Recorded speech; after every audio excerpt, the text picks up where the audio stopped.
Minority హక్కుల పరిరక్షణ సమితి ఆధ్వర్యంలో ఎంహెచ్పిఎస్ సంతగుడ్లూరు గ్రామ కమిటీని ఎన్నుకున్నారు. ఇక సంతగుడ్లూరు గ్రామ ఎంహెచ్పిఎస్ అధ్యక్షులుగా సద్దాం హుస్సేన్ ను, ఉపాధ్యక్షులుగా షేక్ దూద్ పేరా, ఇక టిప్పు సుల్తాన్లను ఎంచుకున్నారు. అలాగే ఎన్ మౌలా సాబ్ను కార్యదర్శిగా, పి అబ్దుల్ ఐ మహబూబ్ బాషాలను సహాయ కార్యదర్శులుగా ఎన్నుకోవడం జరిగింది.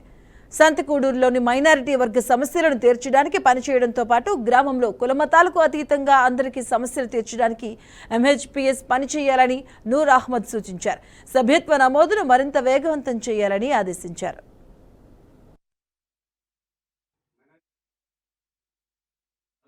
సభ్యత్వ నమోదు పూర్తి చేసుకుంటూ అదేవిధంగా గ్రామ కమిటీలు, మండల కమిటీలు వేయడం జరుగుతుంది.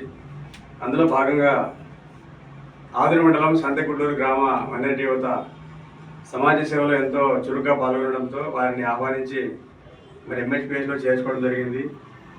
అందులో నాయకత్వం తీసుకోవడానికి సద్దాం హుస్సేన్ గారు ముందుకు రావడం వల్ల సోదరులు ఎస్ సద్దాం హుస్సేన్ గారిని సంతకూడూరు ఎంహెచ్పిఎస్ ప్రెసిడెంట్గా ఎన్నుకోవడం జరిగింది. అదేవిధంగా మైనారిటీ హక్కుల పరిరక్షణ సమితి వ్యవస్థాపక అధ్యక్షులు జనాబ్ ఫారూక్ షిబ్లీ గారి ఆదేశాల మేరకు మొత్తం కమిటీని తయారు చేయడం జరిగింది. వరుసగా పేరు చెప్తాను. ఎస్ సద్దాం హుస్సేన్ ఎంహెచ్పిఎస్ సంతకూడూరు గ్రామ president, Shaik Dood Peera vice president, SK Tippu Sultan vice president.